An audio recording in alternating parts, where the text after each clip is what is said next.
തൃശൂർ കുന്നംകുളത്ത് നിയന്ത്രണം വിട്ട സ്വകാര്യ ബസ് മറ്റു വാഹനങ്ങളെ ഇടിച്ച് 2 പേർ മരിച്ചു. ബൈക്ക്, കാർ, വാൻ തുടങ്ങിയ വാഹനങ്ങളെ ഇടിച്ച ശേഷം സമീപത്തുണ്ടായിരുന്ന വീടും ഗേറ്റും തകർത്തു. ഹരീഷ് നാരായണനുണ്ട് വിശദാംശങ്ങൾ നൽകാൻ. ഹരീഷ്, സ്വകാര്യ ബസ്സുകളുടെ അമിത വേഗതയിലുള്ള ഓട്ടം വലിയ പ്രശ്നങ്ങൾ സംസ്ഥാനത്ത് ഉണ്ടാക്കുന്നുണ്ട്. ഇപ്പോൾ നിയന്ത്രണം വിട്ട് സ്വകാര്യ ബസ് ഇടിച്ച് 2 പേരുടെ മരണമുണ്ടായിരിക്കുന്നു. വിവരങ്ങൾ അഖില, തീർച്ചയായും അതായത് ഈ തൃശ്ശൂരിൽ തന്നെ ഇന്ന് 2 ബസ് അപകടമാണ് ഉണ്ടായത്. അതായത് കേരളത്തിൽ ഈ മഴക്കാലങ്ങളിലൊക്കെ ബസ് അപകടങ്ങൾ പെരുകുന്ന ഒരു വാർത്തയാണ് നമ്മൾ കുറച്ചു ദിവസമായി കാണുന്നത്. അത് ഈ ഡ്രൈവർമാരുടെ അശ്രദ്ധയാണ് ഈ പല അപകടങ്ങൾക്കും കാരണം എന്നുള്ളത് തെളിയിക്കുന്ന ദൃശ്യങ്ങൾ, CCTV ദൃശ്യങ്ങൾ അടക്കമാണ് ഇപ്പോൾ പുറത്തു വന്നുകൊണ്ടിരിക്കുന്നത്. ഇന്ന് 2 മരണമാണ്, 2 ജീവനാണ് ഈ ഒരു ബസ് അപകടത്തിൽ പൊലിഞ്ഞത് എന്നുള്ളതാണ്. 18 വയസ്സ് മാത്രം പ്രായമുള്ള ഒരു കുട്ടി, റിയ എന്ന് പറഞ്ഞ കുട്ടിയും മറ്റൊരു യുവതിയുമാണ് ഇപ്പോൾ മരണപ്പെട്ടിരിക്കുന്നത് എന്നുള്ളതാണ്. അത് ഈ യുവതിയെ ആശുപത്രിയിൽ എത്തിച്ചെങ്കിലും അപ്പോഴേക്കും മരണം സംഭവിക്കുന്ന ഒരു സാഹചര്യമാണ് ഉണ്ടായത്. ഇത് വാഹനം വെറുതെ ഇടിച്ചതല്ല, ഒപ്പം ഓട്ടോറിക്ഷയിലും കാറിലും ബൈക്കിലും എല്ലാം ഇടിച്ചതിന് ശേഷം ഒരു വീടിന്റെ മതിൽ തകർത്തുകൊണ്ട് ആ ബസ് വീടിനകത്തേക്ക് കയറുന്ന CCTV ദൃശ്യങ്ങളാണ് നമ്മൾ കണ്ടത്. അത്രത്തോളം അലക്ഷ്യമായ വാഹനം ഓടിച്ചുകൊണ്ട് ഈ മതിൽ പൊളിച്ചുകൊണ്ട് അകത്തേക്ക് ബസ് കയറുന്ന ഒരു ദൃശ്യങ്ങളാണ് നമ്മൾ കണ്ടത്. ഒപ്പം തന്നെ ചാലക്കുടിയിലും സമാനമായി ഇന്നൊരു അപകടം സംഭവിച്ചു. അത് ഏറ്റവും പ്രധാനം, അത് സ്കൂൾ കുട്ടികളെ കൊണ്ടുപോകുന്ന ഒരു ബസ്സായിരുന്നു എന്നുള്ളതാണ് ഏറ്റവും പ്രധാനപ്പെട്ട കാര്യം. പക്ഷേ 25ഓളം സ്കൂൾ കുട്ടികൾ അതിനകത്ത് ഉണ്ടായിരുന്നെങ്കിൽ പോലും അപകടങ്ങൾ ഒന്നും സംഭവിച്ചിട്ടില്ല. അതായത് ആ കുട്ടികളെ കൃത്യസമയത്ത് രക്ഷപ്പെടുത്താൻ സാധിച്ചിട്ടുണ്ട് എന്നുള്ളതാണ് ഏറ്റവും പ്രധാനപ്പെട്ട കാര്യം. പക്ഷേ അതോടൊപ്പം മനസ്സിലാക്കേണ്ട ഒരു കാര്യം, ഏത് സാഹചര്യത്തിലും ഒരു അപകടം ഉണ്ടായേക്കാം. കാരണം ഇത്തരത്തിൽ വലിയ ഒരു പുഴയിലേക്ക്, ആ ഒരു തോട്ടിലേക്ക് ബസ് മറയുന്ന ഒരു സാഹചര്യം ഉണ്ടായി. അതുകൊണ്ട് തന്നെ അത് ഏത് വിധത്തിലാണ് സംഭവിച്ചത്, അല്ലെങ്കിൽ ഡ്രൈവറുടെ ഭാഗത്തുനിന്നും ഇത്തരത്തിൽ അലക്ഷ്യമായ ഒരു ഡ്രൈവിംഗ് ആണോ ഉണ്ടായതെന്നടക്കമുള്ള കാര്യങ്ങളാണ് ഇപ്പോൾ മനസ്സിലാവേണ്ടത്. ഇത് Aloor saint Joseph English medium സ്കൂളിലെ ബസ്സാണ് കനാലിലേക്ക് മറിഞ്ഞത്. ഇത്തരത്തിൽ തൃശ്ശൂരിൽ തന്നെ ഇന്ന് 2 ബസ് അപകടങ്ങളാണ് ഉണ്ടായത്. നമ്മൾ കഴിഞ്ഞ ദിവസം ഇത്തരത്തിൽ ഉണ്ടായ ബസ് അപകടങ്ങളുടെ ദൃശ്യങ്ങളൊക്കെ കണ്ടതാണ്. എന്നിട്ടും ഇപ്പോഴും ഈ ഒരു മഴയുള്ള സമയത്തും നനഞ്ഞ റോട്ടിലും ഈ ഒരു ഡ്രൈവർമാർ ഇത് പാലിക്കുന്നില്ല, അല്ലെങ്കിൽ അവർ ഇനിയും പഠിക്കുന്നില്ല എന്നുള്ള ഏറ്റവും വലിയ ഉദാഹരണമാണ് ഇന്ന് കുന്നംകുളത്തും ഒപ്പം ചാലക്കുടിയിലും ഉണ്ടായ ബസ് അപകടങ്ങൾ എന്നുള്ളത്. എന്തായാലും 2 പേരുടെ മരണമാണ് സ്ഥിരീകരിച്ചിരിക്കുന്നത്. ഇതിൽ 4 പേർ വളരെ ഗുരുതരാവസ്ഥയിൽ ഇപ്പോൾ ചികിത്സയിലാണ്. ഒപ്പം തന്നെ മറ്റ് 12 പേരോളം ആളുകൾക്ക്, അല്ലെങ്കിൽ അത്രത്തോളം ആളുകൾക്ക് പരിക്കേറ്റ ഒരു സാഹചര്യം കൂടി ഉണ്ട് എന്നുള്ളത്. ഇതെല്ലാം കണക്കിലെടുത്തുകൊണ്ട് നമുക്ക് പറയാൻ പറ്റുന്ന, അതായത് ഇത്തരത്തിൽ വലിയ രീതിയിൽ അലക്ഷ്യമായ ഡ്രൈവിംഗ് കാഴ്ചവെക്കുന്ന, അല്ലെങ്കിൽ പ്രത്യേകിച്ചും ബസ് ഉടമകൾ വലിയ രീതിയിൽ അലക്ഷ്യമായ ഡ്രൈവിംഗ് ആണ് ഇപ്പോൾ കാഴ്ചവെച്ചുകൊണ്ടിരിക്കുന്നത്, അല്ലെങ്കിൽ അത്തരത്തിലുള്ള ഡ്രൈവിംഗ് ആണ് ഇവർ നടത്തിക്കൊണ്ടിരിക്കുന്നത്. അതിന് അറുതി വരുത്തണം, അതിന് കൃത്യമായ പരിഹാരം വേണം, അല്ലെങ്കിൽ അത് അധികൃതരുടെ ഭാഗത്തുനിന്നും ഇടപെടൽ ഉണ്ടായി ബസ്സുകൾക്ക് വേഗപ്പൂട്ട് അടക്കമുള്ള സംവിധാനങ്ങൾ കൊണ്ടുവരാൻ ഒക്കെ സാക്ഷ്യം വഹിക്കുന്ന നമുക്ക് പറയാനുള്ളതും അതുപോലെ തന്നെ അധികാരികൾക്ക് അറിയിക്കാനുള്ളത്. എന്തായാലും വളരെ വിഷമകരമായ സങ്കടമാണ്. 2 ആളുകളുടെ ജീവനാണ് ഇന്നത്തെ അപകടത്തിൽ നഷ്ടപ്പെട്ടിരിക്കുന്നത് എന്നുള്ളതാണ്. അഖില.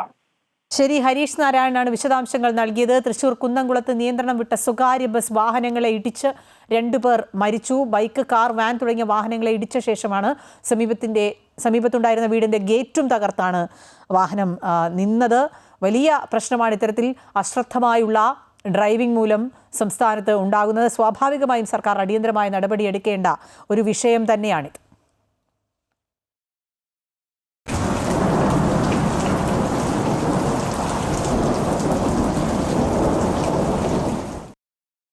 സംസ്ഥാനത്ത് മഴ മുന്നറിയിപ്പ് തുടരുകയാണ്. 3 ജില്ലകളിൽ റെഡ് അലർട്ട് പ്രഖ്യാപിച്ചിട്ടുണ്ട്. പത്തനംതിട്ട, കോട്ടയം, ഇടുക്കി ജില്ലകൾക്കാണ് റെഡ് അലർട്ട്.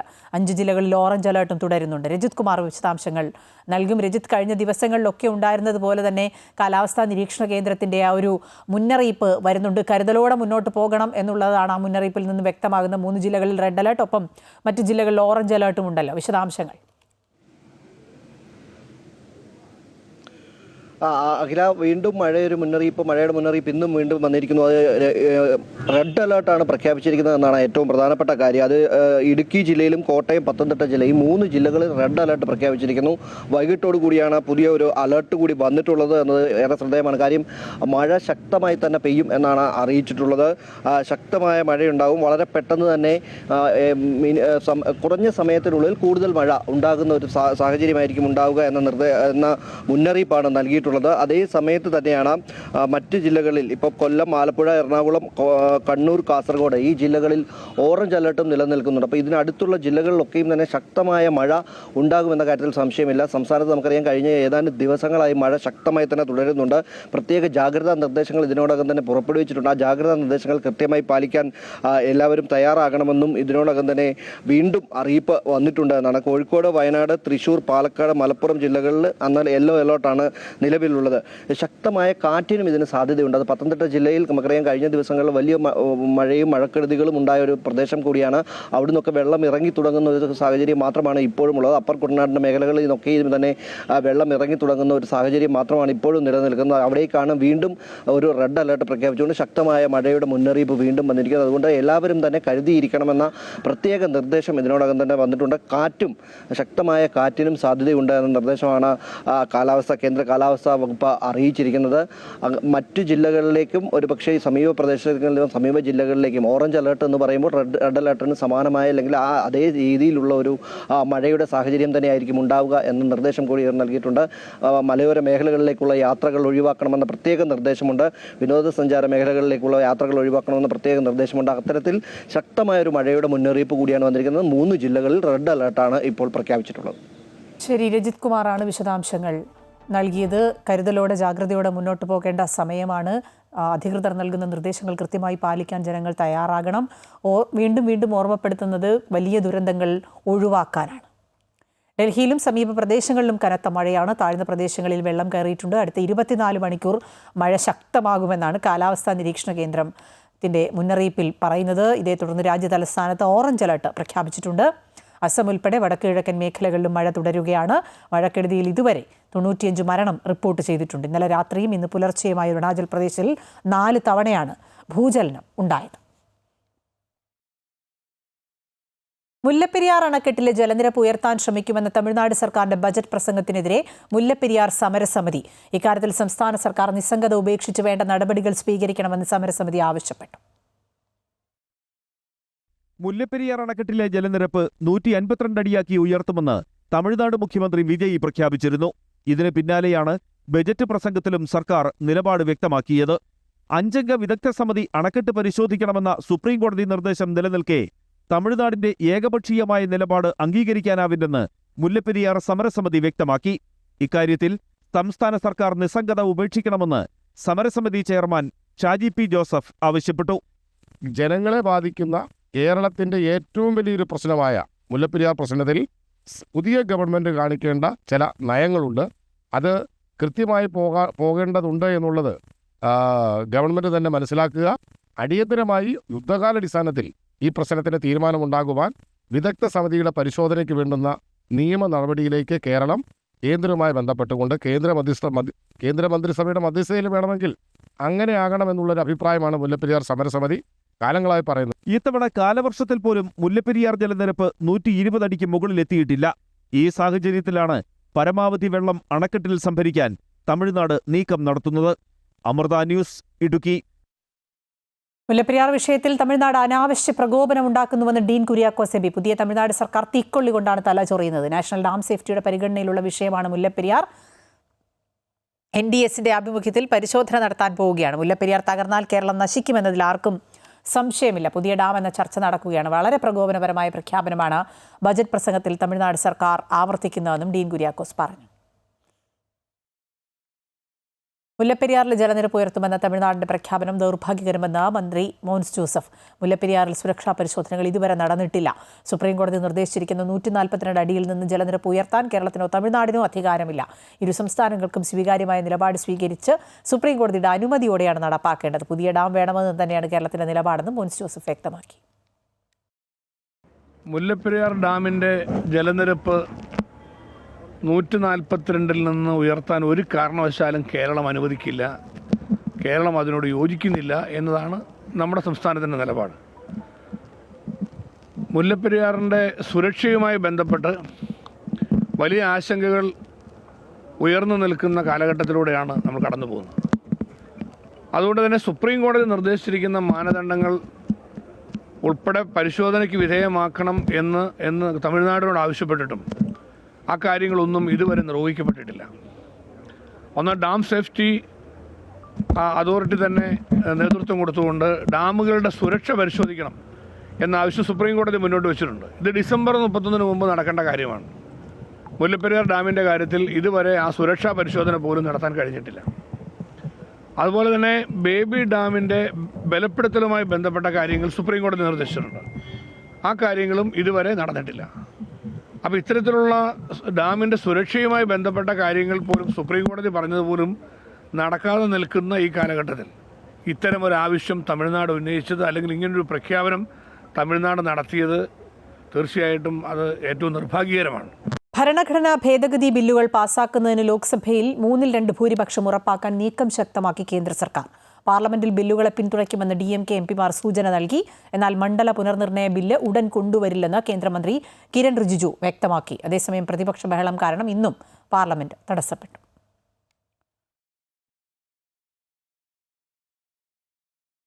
വിദ്യാർത്ഥികൾക്ക് നേരെയുള്ള പോലീസ് നടപടിയിൽ അമിത്ഷാ മറുപടി പറയണമെന്ന് AICC general secretary KC Venugopal. കുറ്റബോധം കൊണ്ട് ഒളിച്ചോടുകയല്ല വേണ്ടതെന്നും FCRA കൊണ്ടുവന്നാൽ ശക്തമായി എതിർക്കുമെന്നും അദ്ദേഹം പറഞ്ഞു. FCRA കഴിഞ്ഞ പ്രാവശ്യം കൊണ്ടുവന്നത് ദുരുദ്ദേശത്തോടു കൂടിയിട്ടാണ്.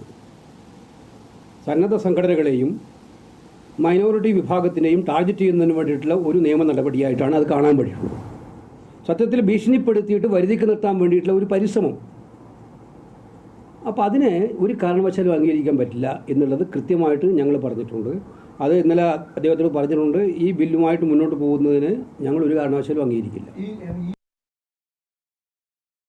പയ്യന്നൂർ സ്ഥാനാർത്ഥി നിർണയത്തിൽ വെളിപ്പെടുത്തലുമായി ജില്ലാ സെക്രട്ടറി KK രാഗേഷ്. സ്ഥാനാർത്ഥിയെ മാറ്റാതിരുന്നത് ആരോപണങ്ങൾ ശരിയെന്ന് വ്യാഖ്യാനിക്കാതിരിക്കാനാണെന്ന് അദ്ദേഹം പറഞ്ഞു.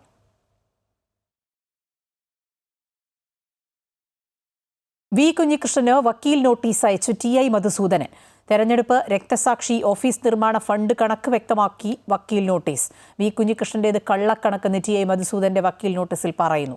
മാനഹാനിക്ക് നഷ്ടപരിഹാരം വേണമെന്നും നേതൃത്വത്തെ അണികൾ തിരുത്തണമെന്ന പുസ്തകം പിൻവലിക്കണമെന്നുമാണ് ആവശ്യം. തികച്ചും അടിസ്ഥാനരഹിതമായ കാര്യങ്ങളാണ് പുസ്തകത്തിലുള്ളതെന്നും TI മധുസൂദനൻ ആരോപിക്കുന്നു.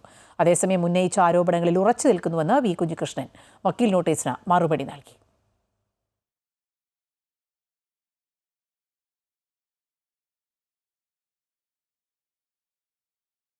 അടിക്കടി ഉണ്ടാകുന്ന വിലക്കയറ്റം ഹോട്ടൽ മേഖലകളെ തകർക്കുന്നുവെന്ന് തൃശൂരിലെ ഹോട്ടൽ ഉടമകൾ. ഭക്ഷണ സാധനങ്ങളുടെ വില കൂടുന്നതിനനുസരിച്ച് ഹോട്ടലിലെ വില കൂട്ടാനാകുന്നില്ലെന്നും പലപ്പോഴും വലിയ നഷ്ടം സംഭവിക്കുകയാണെന്നും പലരും കടക്കണിയിലാണെന്നും ഹോട്ടൽ ഉടമകൾ പറയുന്നു. ഗ്യാസിന്റെ വില വർധനയ്ക്കൊപ്പം അരി, പച്ചക്കറി, എണ്ണ തുടങ്ങിയ അവശ്യ സാധനങ്ങൾക്ക് കൂടി വില വർദ്ധിച്ചതോടെ നഷ്ടക്കച്ചവടം നടത്തേണ്ട ഗതിയിലാണ് തൃശൂരിലെ ഹോട്ടൽ ഉടമകൾ. ഭക്ഷണ സാധനങ്ങളുടെ വില കൂടുന്നതനുസരിച്ച് ഹോട്ടൽ ബില്ല് വർദ്ധിപ്പിക്കാനാകാത്ത സാഹചര്യമാണെന്നും വർഷങ്ങളായി ഹോട്ടൽ നടത്തുന്നവർ വരെ സാമ്പത്തിക പ്രതിസന്ധിയിലാണെന്നും ഇടത്തരം ഹോട്ടൽ ജീവനക്കാരെ വിലക്കയറ്റം കടക്കണിയിലാക്കിയെന്നും ഹോട്ടൽ ഉടമകൾ പറയുന്നു. ഹോട്ടൽ വ്യവസായം അതിരൂക്ഷമായ പ്രതിസന്ധിയാണ് ഇപ്പോൾ നേരിട്ടുകൊണ്ടിരിക്കുന്നത്. കാരണം രൂക്ഷമായ വിലവർധന, ഗ്യാസിൻ്റെ വിലവർധന, പ്രത്യേകിച്ച് നമ്മുടെ നാട്ടിൽ നിലനിൽക്കുന്ന സാമ്പത്തിക പ്രതിസന്ധി എല്ലാം കൂടെ ഹോട്ടൽ വ്യവസായത്തിനാകെ തകർത്ത് കളഞ്ഞിരിക്കുകയാണ്. ഗ്യാസിന് ഏകദേശം ഒരു 1800 രൂപ 2000 രൂപയോളം വില കൂടിയിട്ടുണ്ട് ഒരു കുറ്റി ഗ്യാസിന്. അതിനുശേഷം ഒരു 300-350 രൂപയാണ് ഇതിന് വില കുറഞ്ഞിട്ടുള്ളത്. അപ്പോഴും ഒരു 1700 രൂപയ്ക്ക് ഒരു കുറ്റി ഗ്യാസിന് വില കൂടിയിട്ടുണ്ട്. അത് തന്നെയാണ് ഏറ്റവും വലിയ പ്രതിസന്ധി. പ്ലസ് നമ്മുടെ ഈ പച്ചക്കറി പലചരക്ക് വില വർധനവ്. പല ഇടത്തരം ഹോട്ടലുകളും നഷ്ടത്തിലാണ് പ്രവർത്തിച്ചുകൊണ്ടിരിക്കുന്നതെന്നും വിലക്കയറ്റത്തിന് അറുതി വരുത്തിയില്ലെങ്കിൽ ഹോട്ടൽ അടച്ചിട്ട മറ്റു തൊഴിലുകൾ നോക്കേണ്ട ഗതിയിലാണെന്നും ഹോട്ടൽ ഉടമകൾ പറയുന്നു. ഇപ്പോൾ നമ്മൾ നഷ്ടത്തിലാണ് ഓടിക്കൊണ്ടിരിക്കുന്നത്. നഷ്ടത്തിൽ തന്നെയാണ് നമ്മുടെ വ്യവസായം നടത്തുന്നത്. വൈകിട്ടാകുമ്പോൾ നമ്മുടെ കയ്യിൽ പൈസയൊന്നും ഉണ്ടാവില്ല. കടം പറയും. അതിങ്ങനെ കടം വർദ്ധിച്ചു വരുന്നു എന്നുള്ളതാണ് ഇതിലെ ഏറ്റവും വലിയ വിഷയം. ഹോട്ടൽ വ്യവസായത്തിന് സബ്സിഡി നൽകാൻ കഴിയുമെങ്കിൽ വലിയ സഹായകരമാകുമെന്നും അല്ലെങ്കിൽ ഇടത്തരം ഹോട്ടൽ മേഖല തന്നെ ഇല്ലാതാകുമെന്ന ആശങ്കയുണ്ടെന്നും ഹോട്ടൽ ഉടമകൾ വ്യക്തമാക്കുകയാണ്. വിലക്കയറ്റം കാരണം സാധാരണക്കാരെ പോലെ ദുരിതത്തിലായിരിക്കുകയാണ് തൃശൂരിലെ ഹോട്ടൽ മേഖലയിലുള്ളവരും. അമൃത ന്യൂസ്, തൃശൂർ. താമരശ്ശേരി കോഴി മാലിന്യ സംസ്കരണ പ്ലാന്റായ ഫ്രഷ് കട്ടിനെതിരെ ഇപ്പോൾ നൽകിയിട്ടുള്ള സ്റ്റോപ്പ് മെമ്മോ നിയമപരമായി കോടതിയിൽ നിലനിൽക്കില്ലെന്ന് പരാതിക്കാരനും പൊതുപ്രവർത്തകനുമായ സൈദലവി തിരുവമ്പാടി. പ്രദേശവാസികളുടെയും നാട്ടുകാരുടെയും കണ്ണിൽ പൊടിയിടാൻ വേണ്ടി ഉദ്യോഗസ്ഥരും രാഷ്ട്രീയക്കാരും ചേർന്ന് നടത്തുന്ന നാടകത്തിന്റെ ഭാഗമാണിതെന്ന് അദ്ദേഹം ആരോപിച്ചു. താമരശ്ശേരി അമ്പായത്തോട്ടിൽ പ്രവർത്തിക്കുന്ന ഫ്രഷ് കട്ട് കോഴിയറവ് സംസ്കരണ പ്ലാന്റ് അടച്ചുപൂട്ടാൻ കഴിഞ്ഞ ദിവസമാണ് മലിനീകരണ നിയന്ത്രണ ബോർഡ് ഉത്തരവിറക്കിയത്.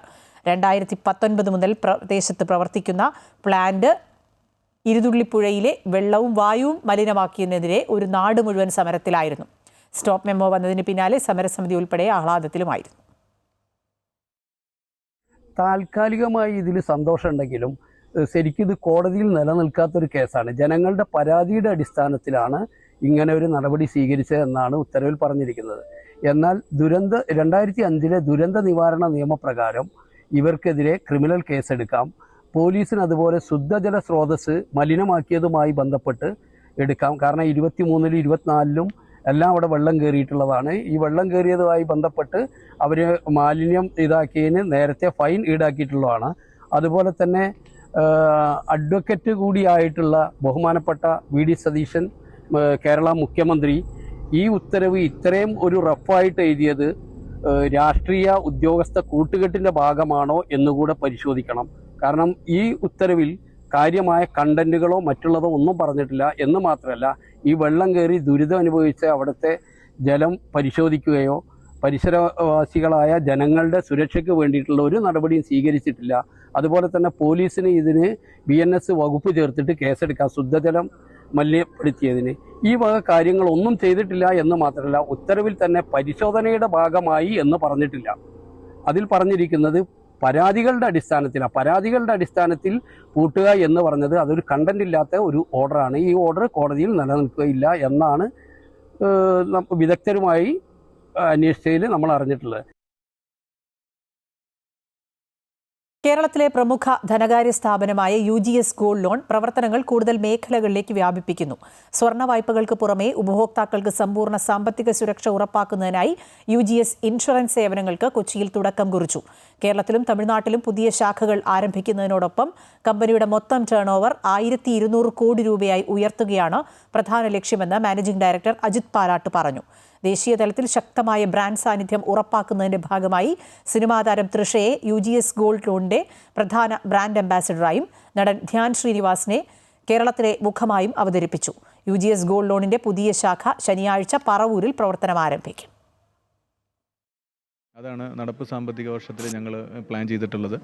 വളരെ വലിയൊരു ടാസ്ക്കാണെന്ന് നമുക്കറിയാം. പക്ഷേ പുതിയ ബ്രാഞ്ചുകൾ മറ്റ് കേരളത്തിലും മറ്റ് സംസ്ഥാനങ്ങളിലുമായിട്ട് വരുന്ന ഒരു 100ഓളം ബ്രാഞ്ചുകൾ കൂടി വരുമ്പോൾ തീർച്ചയായിട്ടും ഈ ഒരു ലക്ഷ്യത്തിലേക്ക് ഞങ്ങൾക്ക് റീച്ച് ചെയ്യാൻ കഴിയും എന്നുള്ളതാണ് ഞങ്ങളുടെ ഒരു കോൺഫിഡൻസ്.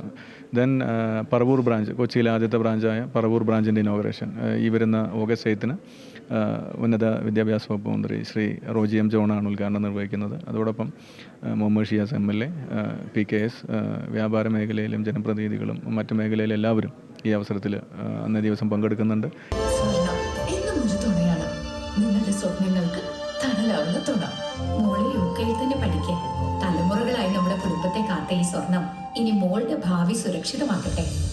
UGS ഗോൾഡ് ലോണിന്റെ ഏറ്റവും വലിയ മേന്മയും അതാണ്. കുടുംബങ്ങൾ ഹൃദയത്തോട് ചേർത്ത വിശ്വാസം. സന്തോഷങ്ങളും വിഷമങ്ങളും ജീവിതത്തിന്റെ ഒരു ഭാഗമാണ്. പ്രത്യേകിച്ചും വിചാരിക്കാത്ത നേരത്തുള്ള സാമ്പത്തിക ആവശ്യങ്ങൾ. ഇനി നിങ്ങളുടെ എല്ലാ സാമ്പത്തിക ആവശ്യങ്ങൾക്കും ഒരു വഴിയുണ്ട്. UGS gold loan. ഇന്ന് ഹിരോഷിമ ദിനം. ലോക മനസാക്ഷിയെ ഞെട്ടിച്ച കറുത്ത ദിനത്തിന് 81 വർഷം തികയുകയാണ്.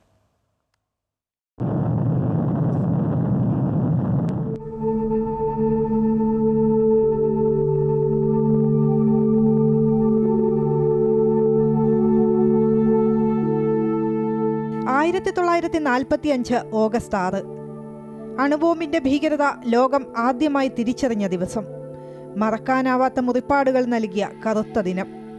പ്രാദേശിക സമയം രാവിലെ 8:15. ജപ്പാനിലെ ഹോൺഷു ദ്വീപിലെ ഹിരോഷിമ നഗരം. യുദ്ധവെറിമൂത്ത അമേരിക്കൻ സാമ്രാജ്യത്വ ശക്തികൾ നിഷ്കളങ്കരായ ഒരു ജനതയ്ക്കുമേൽ നടത്തിയ അതിക്രൂരമായ ആക്രമണം. എനോള ഗേ B-29 ബോംബർ വിമാനത്തിൽ നിന്ന് അമേരിക്ക വർഷിച്ച ലിറ്റിൽ ബോയ് എന്ന ആറ്റം ബോംബിൽ പൊലിഞ്ഞത് 1.5 ലക്ഷത്തോളം ജീവനുകൾ. 3.5 ലക്ഷം ജനസംഖ്യ വരുന്ന നഗരത്തിലെ പകുതി പേരും നിമിഷാർത്ഥത്തിൽ ഛിന്ന ഭിന്നമായി. യുറേനിയം 235 ഐസോട്ടോപ്പിനെ ലെഡ് കൊണ്ട് ആവരണം ചെയ്ത് നിർമ്മിച്ച ഈ ബോംബിന് 12,500 ടൺ TNTയുടെ പ്രഹരശേഷിയുണ്ടായിരുന്നു. ആ നിമിഷത്തെ സാക്ഷികൾ വിവരിക്കുന്നത് കേട്ടാൽ നമ്മൾ ഞെട്ടിത്തരിച്ച് നിന്നുപോകും. 1000 സൂര്യന്മാർ ഒന്നിച്ചുദിച്ചതുപോലെ നഗരം വെട്ടിത്തിളങ്ങി. അന്തരീക്ഷ ഊഷ്മാവ് 4000 ഡിഗ്രി സെൽഷ്യസ് വരെ ഉയർന്നു. പർവ്വത സമാനമായ പുക 40,000 അടി ഉയരത്തിൽ വരെ ഉയർന്നു പൊങ്ങി. 1000 അടി ഉയരം വരെ പൊടിപടലങ്ങൾ ചുഴറ്റിയടിച്ചു. യോദോ നദി തിളച്ചുമറിഞ്ഞു. നദിയിൽ ചാടിയവർ വെന്തു മരിച്ചു. 37,000-ഓളം പേർക്ക് ആണവ വികിരണത്താൽ ഗുരുതരമായി പൊള്ളലേറ്റു. ഉരുകിവീണ തൊലിയും മാംസവുമായി ഒരിറ്റാശ്വാസത്തിനായി അവർ തിളച്ചുമറിയുന്ന പുഴകളിലും കിണറുകളിലും എടുത്തു ചാടി. അതിനപ്പുറത്തേക്ക് ആ ദുരന്ത നിമിഷങ്ങളുടെ വർണ്ണന കേട്ടു നിൽക്കാൻ ആർക്കും കഴിയില്ല. ആണവ പ്രസരണം മൂലമുണ്ടായ ക്യാൻസർ പോലുള്ള രോഗങ്ങളാൽ പിന്നെയും ദശകങ്ങളോളം ആളുകൾ മരിച്ചുകൊണ്ടേയിരുന്നു. 80 വർഷങ്ങൾക്ക് ശേഷവും ലോകം ആ നടുക്കുന്ന ഓർമ്മകൾ പേറുന്നു. അണുബോംബ് വർഷമുണ്ടാക്കിയ ആരോഗ്യപരവും മാനസികവുമായ പ്രത്യാഘാതങ്ങൾ ഇന്നും ആ ജനതയെ വേട്ടയാടുന്നുണ്ട്. ഇപ്പോഴും ഇവിടെ കുട്ടികൾ ജനിതക വൈകല്യങ്ങളോടെയാണ് ജനിക്കുന്നതെന്ന് പഠനങ്ങൾ ചൂണ്ടിക്കാണിക്കുന്നു. ലോകരാഷ്ട്രങ്ങൾ 2 ചേരിയായി നിന്ന് 1939 മുതൽ 45 വരെ നടത്തിയ 2ാം ലോകയുദ്ധത്തിന്റെ ഏറ്റവും വിനാശകരമായ നിമിഷമായിരുന്നു ഹിരോഷിമ നാഗസാക്കി അണുബോംബ് വർഷം. പടിഞ്ഞാറൻ സഖ്യവും സോവിയറ്റ് യൂണിയനും ജർമ്മനി പിടിച്ചടക്കിയതോടെ അഡോൾഫ് ഹിറ്റ്ലർ ആത്മഹത്യ ചെയ്തു. പിന്നീട് ജർമ്മനി മെയ് 8-ന് നിരുപാധികം കീഴടങ്ങിയതോടെ യൂറോപ്പിലെ യുദ്ധം അവസാനിച്ചു. എന്നാൽ ജപ്പാൻ കീഴടങ്ങാൻ വിസമ്മതിച്ചു. ഹിരോഷിമയിൽ ബോംബിട്ടതിനു പിന്നാലെ ജപ്പാൻ കീഴടങ്ങുമെന്ന് സഖ്യകക്ഷികൾ പ്രതീക്ഷിച്ചെങ്കിലും അതുണ്ടായില്ല. അതോടെ രണ്ടാമതും ജപ്പാനെതിരെ അണുബോംബ് പ്രയോഗിക്കാൻ തീരുമാനമായി. ഓഗസ്റ്റ് 9-ന് രാവിലെ 9 മണിക്ക് നാഗസാക്കിയിൽ ഉഗ്ര സ്ഫോടന ശേഷിയുള്ള ഫാറ്റ്മാൻ എന്നറിയപ്പെടുന്ന പ്ലൂട്ടോണിയം ബോംബ് പതിച്ചു. ഒടുവിൽ ഓഗസ്റ്റ് 15-ന് ജപ്പാൻ കീഴടങ്ങി. ലോക ചരിത്രത്തിലെ ഏറ്റവും വേദനാജനകമായ ദിനങ്ങളിലൊന്നാണ് ഓഗസ്റ്റ് 6. മനുഷ്യരാശിക്കുമേൽ യുദ്ധവും ആണവായുധ പ്രയോഗങ്ങളും ഏൽപ്പിക്കുന്ന പ്രത്യാഘാതങ്ങൾ ഇന്നും ഹിരോഷിമ ഓർമ്മിപ്പിക്കുന്നു. യുദ്ധം മനുഷ്യനെയും മനുഷ്യരാശിയെയും കാലങ്ങളോളം വേട്ടയാടുന്നതിന്റെ എക്കാലത്തെയും വലിയ ഉദാഹരണം കൂടിയാണ് Hiroshima. News desk, Amrita news. ചരിത്രസാക്ഷിയായി കാസർഗോട്ടെ ക്ഷേത്ര മതിലകത്ത് നൂറ്റാണ്ടുകൾ പഴക്കമുള്ള പീരങ്കികൾ. ദേലമ്പാടി അടൂർ മഹാലിംഗേശ്വര ക്ഷേത്രത്തിലാണ് പീരങ്കിയുള്ളത്. ടിപ്പുവിന്റെ പടയോട്ട കാലത്ത് ഉപേക്ഷിച്ച പീരങ്കിയാണ് ക്ഷേത്രത്തിലുള്ളത്.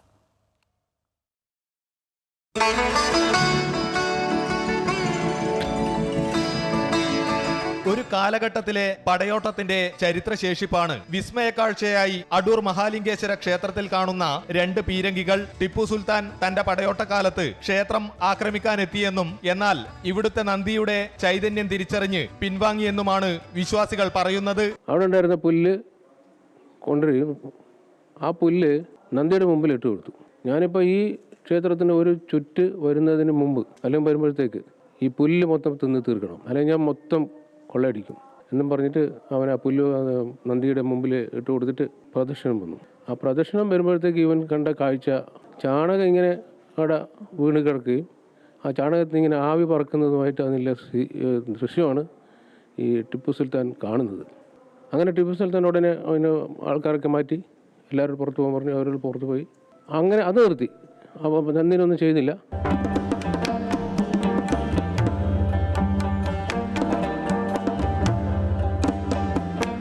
രണ്ട് പീരങ്കികളും സങ്കരലോഹത്തിൽ നിർമ്മിച്ചവയാണ്. പീരങ്കികൾ ഒന്നിന് 96 സെന്റിമീറ്ററും മറ്റൊന്നിന് 90 സെന്റിമീറ്ററും നീളമുണ്ട്. ചക്രങ്ങളിൽ ഉറപ്പിക്കാൻ പാകത്തിൽ പീരങ്കികളുടെ രണ്ടു ഭാഗത്തും പിടികളുണ്ട്.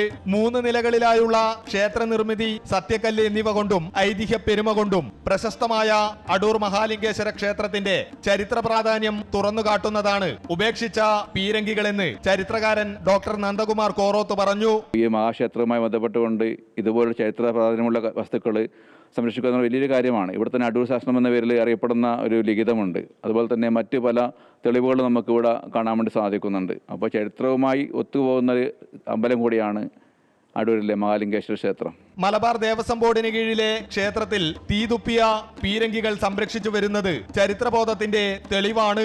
ചരിത്ര പഠിതാക്കൾക്ക് ഇത് അമൂല്യ കാഴ്ചയും. അമൃത ന്യൂസ്, കാസർഗോഡ്. മതസൗഹാർദ്ദത്തിന്റെ ഉജ്ജ്വല മാതൃകയായി കോഴിക്കോട് മുക്കം പൂളപ്പൊയിൽ ഗ്രാമം. പ്രദേശത്തുകാരിയായ സുമതിയുടെ അന്ത്യയാത്രയ്ക്ക് കുഴിമാടമൊരുക്കാൻ കനത്ത മഴ വില്ലനായപ്പോൾ പൂളപ്പൊയ ഖബർസ്ഥാനിൽ സൗജന്യമായി ഖബറൊരുക്കുന്ന സഹോദരങ്ങൾ രംഗത്തെത്തിയത് വേറിട്ട കാഴ്ചയായി.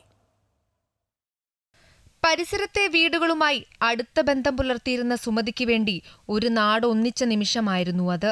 കടുത്ത രോഗബാധയെ തുടർന്ന് ചികിത്സയിലിരിക്കെയാണ് 55-കാരിയായ സുമതിയുടെ മരണം. കോഴിക്കോട് മെഡിക്കൽ കോളേജ് ആശുപത്രിയിൽ നിന്നും മൃതദേഹം വീട്ടിലെത്തിച്ചെങ്കിലും കനത്ത മഴ കാരണം സംസ്കാര ചടങ്ങുകൾക്ക് മണ്ണൊരുക്കാൻ ആളെ ലഭിക്കാതെ ബന്ധുക്കളും നാട്ടുകാരും പ്രയാസത്തിലായി. വിവരമറിഞ്ഞ ഉടൻ തന്നെ പ്രദേശത്ത് സേവനരംഗത്ത് സജീവമായ പൂളപ്പൊയിൽ ഖബർസ്ഥാനിൽ സൗജന്യമായി ഖബറൊരുക്കുന്ന ഹുസൈൻ പൂലേരി, ആഷിഖ് തഹാനി, AM യൂസഫ്, ഹാഷിർ എന്നിവരും അയൽവാസികളായ PK ഷംസു, മൻസൂർ എന്നിവരും സ്ഥലത്തെത്തുകയായിരുന്നു. ഇവരുടെ നേതൃത്വത്തിൽ രാത്രി 7:30 ആരംഭിച്ച കുഴിമാടമൊരുക്കൽ കനത്ത മഴയെയും ചെളിയെയും അവഗണിച്ച് രാത്രി 11:30 വരെ നീണ്ടു. ഹിന്ദു ആചാരപ്രകാരമുള്ള സംസ്കാര ചടങ്ങുകൾ കഴിഞ്ഞ ശേഷമാണ് എല്ലാവരും മടങ്ങിയത്. അമൃത ന്യൂസ്, കോഴിക്കോട്. കുട്ടികൾ മുഖം മിനുക്കാനായി തിരിച്ച് ഗുഡ്സ് ഓട്ടോകളുടെ കണ്ണാടി കേടാവുന്നത് പതിവായതോടെ വിദ്യാർത്ഥികൾക്കായി കണ്ണാടി സ്ഥാപിച്ച ഓട്ടോ ഡ്രൈവർമാർ. എങ്കിലൊരു ലിപ്സ്റ്റിക് കൂടി വേണമെന്ന് വിദ്യാർത്ഥിനികൾ ആവശ്യപ്പെട്ടതോടെ അതും ഒരുക്കി നൽകിയിരിക്കുകയാണ് ഡ്രൈവർമാർ.